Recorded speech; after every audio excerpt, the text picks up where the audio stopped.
Muy buenas tardes, compañeros e ingenieros. Yo les voy a hacer la presentación de mi artículo número 8, el cual tenía que la referencia de los temas era que la polarimetría y refractometría en las áreas de alimentos, desarrollo y producción de medicamentos. En mi caso, yo escogí el tema de aplicación de la polarimetría láser en el proceso de control de la producción de la industria tequilera. Para resumir el artículo, se presenta el desarrollo del método polarimétrico con la medición de jugos de agaves crudos, cocidos, tanto en medición de polarimetría directa como utilizando el polarímetro láser LP101M como detector de cromatografía líquida. Se demostró la factibilidad del empleo mencionado para el método para el control de la materia prima, indicando las ventajas de precisión y confiabilidad al referido método. Como introducción que tenemos que el agave azul tequilano Weber, sin duda es hoy el ejemplo más conocido de la familia Agabaceae originaria de México. De esta popular planta se debe a dos aspectos fundamentales. El primero es que la planta de cultivo más redituable en México y además es muy bella, de hoja recta, azul verdoso, o glacúa de 1.25 metros de largo por 8 a 10 centímetros de ancho y que en la espina terminal presenta un color rojizo. El agave es una planta semipora con un periodo de crecimiento que va de 7 a 10 años. Esto garantiza la autenticidad del producto y asegura el mercado que establece el marco regulatorio que define todo el proceso. Es el Consejo Regulador del Tequila, el CRT, que es el organismo oficial encargado de vigilar y certificar todo el proceso desde la siembra de los hijuelos de agave hasta el añejamiento y envases de tequila. Algo mencionar muy importante que se menciona mucho en el artículo es que esta investigación se dio en el estado de Jalisco. También hablaba sobre el estado de Puebla, que ahí se dan las condiciones muy buenas para la plantación de agave. También dice que durante los últimos 6 años la popularidad del tequila fue aumentando significativamente, no tanto a nivel de México, sino que a nivel internacional. Y fue por esa demanda que la regulación fue una parte fundamental, porque se impusieron normas estrictas para la exigencia de la calidad que proporcionaría el funcionamiento del primer programa de investigación que se dio en esa parte de México. El trabajo de investigación se trató sobre la primera experiencia tendiente a introducir nuevos métodos rápidos, confiables y precisos y mucho más que económicos que ayudaban al control de calidad en la industria tequilera. Tomando como punto de partida la experiencia cubana en el análisis de jugo de caña, de azúcar y del proceso fermentativo. Con este fin se tomó la referencia a las experiencias del desarrollo de ese método sacarimétricos en la industria azucarera, que se empleó en los polarímetros automáticos como instrumento fundamental del laboratorio de análisis y experiencias en el control de fermentación en la industria vinícola. Los métodos e instrumentos de medición que se utilizaron, como ya les venía hablando sobre la polarimetría, que este método se mira mucho en lo de las azúcares, en industrias azucareras. En el presente trabajo de investigación se empleó el método polarimétrico con 3 fines principales. El primero era controlar la calidad del agave que entraba como materia prima a la industria tequilera.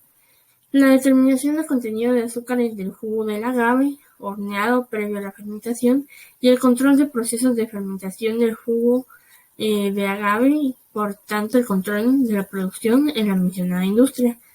Las muestras de objeto de estudio fueron proporcionadas por la empresa tequilera Corralejo. Estas muestras comprenden jugos obtenidos de piñas de agave, jóvenes de 4 a 5 años, medianos de 6 a 7 años y maduros que son de 8 y más años. 3 de ellas crudas, 2 cocidas y una muestra de mosto con 1 día y medio de fermentación. En esta tablita podemos ver los datos de mediciones polarimétricos utilizando el polarímetro LP101M, donde podemos ver las 6 muestras que yo les dije. En la tabla las describen si son jóvenes, maduras o medianas, si están cocidos o no están cocidos y el lugar de procedencia. También podemos ver los resultados de Brix en grados, el giro que tiene, el porcentaje de reductores, la viscosidad relativa que estos poseían, y podemos ver una de la botella que es de esta marca que se llama Corralejo. Específicamente para el fin se escogió el polarímetro automático láser POL 101M, que utiliza el láser de EM como fuente luminosa y alcanza una exactitud de más o menos 0.1 grados en la escala angular. Este instrumento totalmente automático tiene la ventaja de su alta sensibilidad y la posibilidad de empleo de pequeños volúmenes de muestra, que podrían ser de 1 a 5 ml. Dado las pequeñas dimensiones del láser, este polarímetro utilizaba tubos polarímetros de 50 milímetros de longitud, aunque también dispone de un dispositivo que emplea cubetas fotométricas de la misma longitud y que estos son más fiables para la fermentación.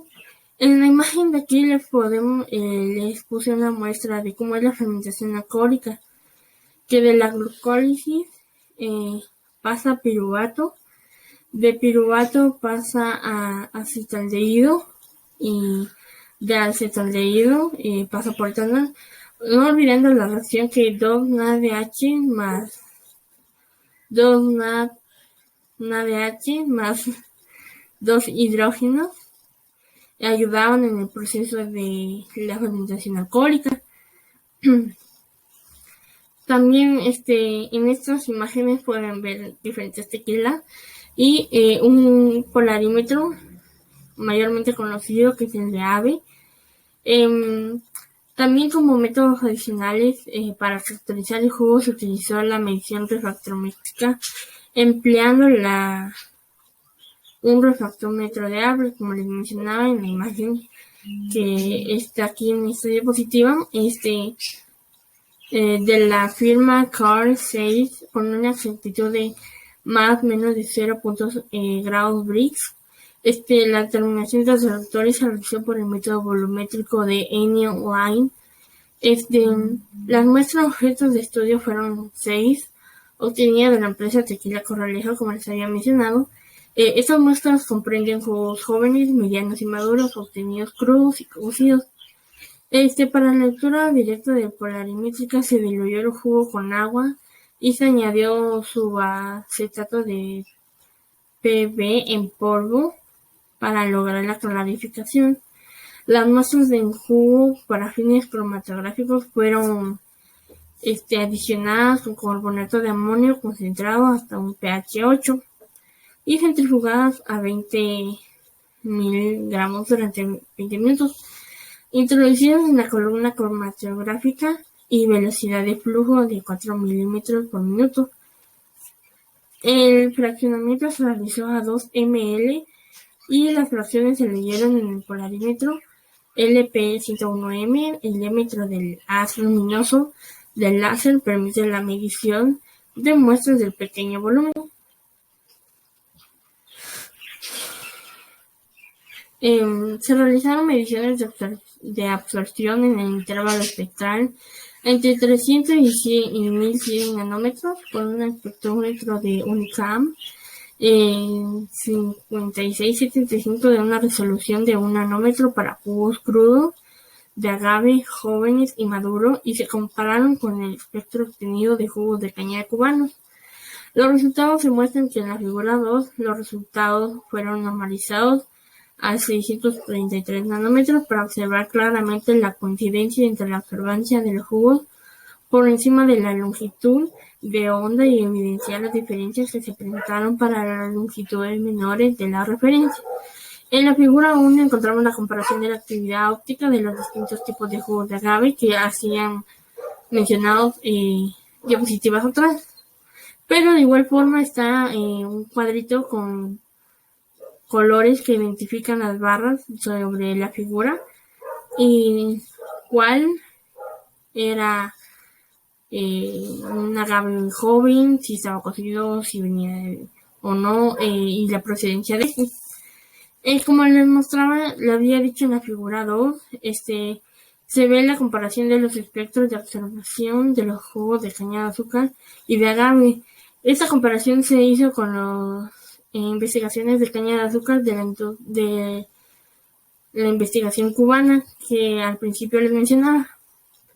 Y también podemos ver en la figura 3 el cromatograma de los distintos tipos de jugos de agave. Y se podía ver las diferencias de los diferentes giros en cada uno de los diferentes agaves. En análisis de los resultados.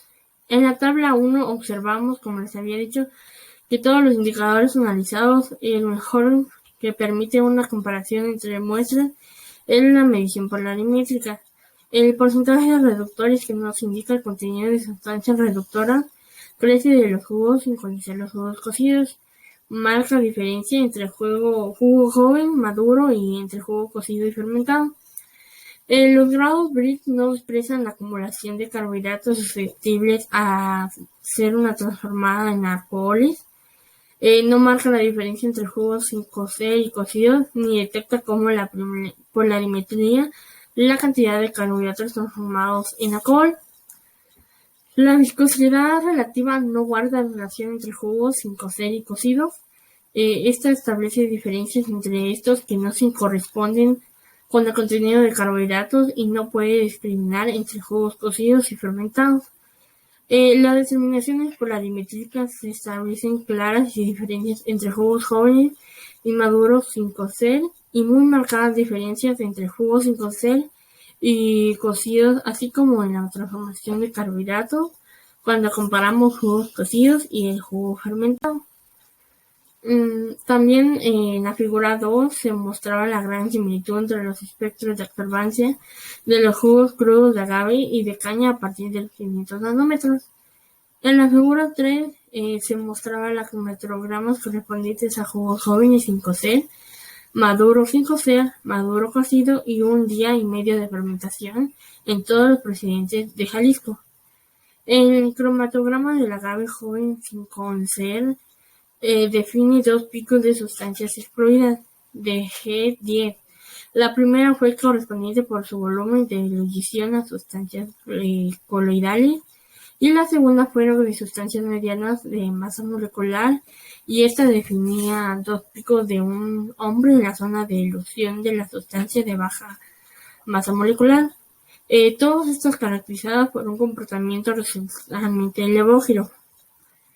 El cromatograma de agave maduro cocido mostraba la desaparición de las fracciones coloidales y de mediana masa molecular, un incremento de sustancia de la fracción de baja masa molecular y mantenía la definición de un hombro al final.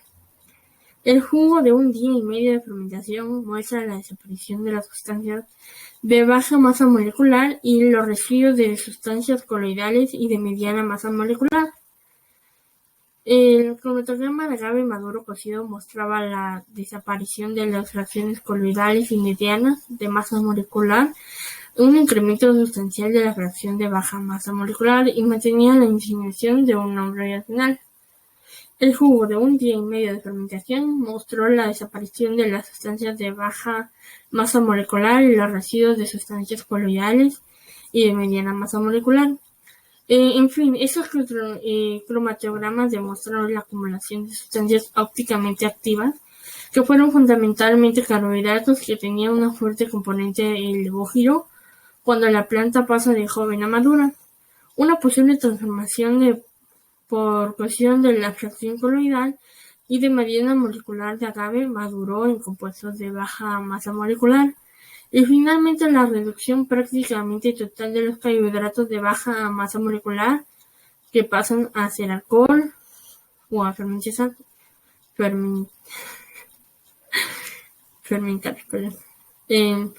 Y así como en conclusión habíamos dicho que la medición polarimétrica de los jugos de agave era muy factible y existía una relación directa entre el grado de maduración de la planta y el valor absoluto de la lectura angular. El control de la fermentación del jugo y del agave se puede realizar mediante polarimetría y constituyó un método de mayor precisión para el control del proceso productivo y su determinación.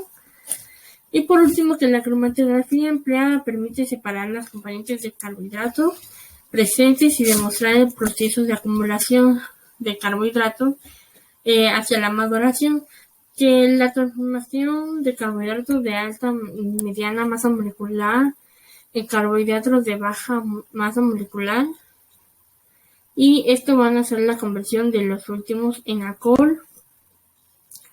Muchas gracias por escuchar y esta es la referencia del artículo.